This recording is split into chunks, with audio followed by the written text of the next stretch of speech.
अस्सलाम वालेकुम दोस्तों, ड्रामा सोप सीरियल पंजाबी जे ईंदड़ नई एपिसोड में छा थियण वारो आहे, छा थींदो, छा जेको आहे हसीना बेगम हैदर जे मथां इल्ज़ाम लॻाइण में कामयाब थी वेंदी, छा जेको आहे हैदर जाबिर ऐं रूंडे जी दिलि खटण में कामयाब थी वेंदो, छा रूंडे जो पुटु बची वेंदो, छा रूंडे जे पुट खे ज़हर ॾियण में सिकू जा हथ आहिनि, छा सिकू जेको आहे सिकू ऐं क़ासिम वारा पाण में ठाह करे वेंदा आहिनि। तफ़सील ॼाणण खां पहिरियां जेकॾहिं तव्हां असांजे चैनल ते नवां आहियो त महिरबानी करे असांजे चैनल खे सब्सक्राइब कंदा त जीअं हर ईंदड़ नई ख़बर अवां ॿाहिरनि ताईं बर वक़्तु पहुची सघे। दोस्तों हलूं था ड्रामे की तरफ। दोस्तों ड्रामा सोप सीरियल पंजाबी जे ईंदड़ नई एपिसोड में ॿाहिरि ॾेखारियो वेंदो त क़ासिम सिकू वटि ईंदो ऐं चवंदो त ॾिस सिकू, मां कॾहिं बि जेको आहे तुंहिंजी भेण जे मुड़ुस जो क़ातिल न आहियां, न ई मुंहिंजा हथ जेको आहे इन खून में रंगियल आहिनि, मां बेगुनाह आहियां ऐं न ई जेको आहे तुंहिंजे भाउ खे मां मारियो हुयो। असुल में इहे सॼा कम जेको आहे रूंडे जा हुया ऐं रूंडो मुंहिंजे मथां इल्ज़ाम पियो हणे।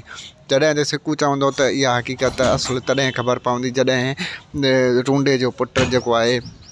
इस्पताल मां डिस्चार्ज थी ईंदो ऐं पोइ असुल ख़बर पवंदी। ऐं होॾो दोस्तों तव्हांखे ॿुधायूं सावल वॾी कोशिशि पियो करे ऐं वॾी चाल पियो विढ़े त जीअं जेको आहे हैदर खे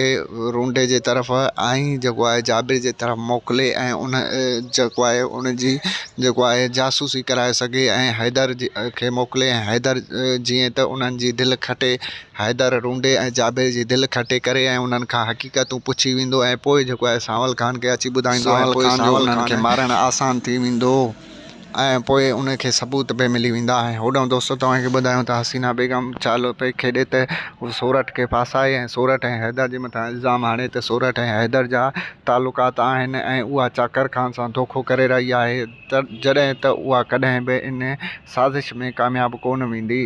ऐं होॾो दोस्तों तव्हांखे ॿुधायूं त जाबिर बि तमामु घणो क़ाबिल हूंदो ऐं जाबिर हसीना बेगम खे चवंदो त तूं जेको आहे असांखे फासाइण थी चाहीं ऐं असांजे मथां इल्ज़ाम थी खणी, तूं जॾहिं त रूंडे जे पुट जी क़ातिल बि तूं आहीं, तूं उनखे ज़हर ॾेई करे ऐं असांजे मथां इल्ज़ाम थी खणी ऐं असां बेगुनाह आहियूं ऐं असां उन खून मां जल्द आज़ादु थी वेंदासीं। ऐं होॾो दोस्तों तव्हांखे ॿुधायूं त गुलनार फ़िलहालु चाकर खे हथु न ईंदी ऐं गुलनार चाकर खे हथु न ईंदी ऐं चाकर खां गुस्से में हूंदो। दोस्तों असांजो हीउ रिपोर्ट कीअं लॻो, पंहिंजो क़ीमती राय ज़रूरु ॾींदा। असांजे यूट्यूब चैनल खे सब्सक्राइब कंदा। वठंदासीं इजाज़त, अल्लाह हाफ़िज़।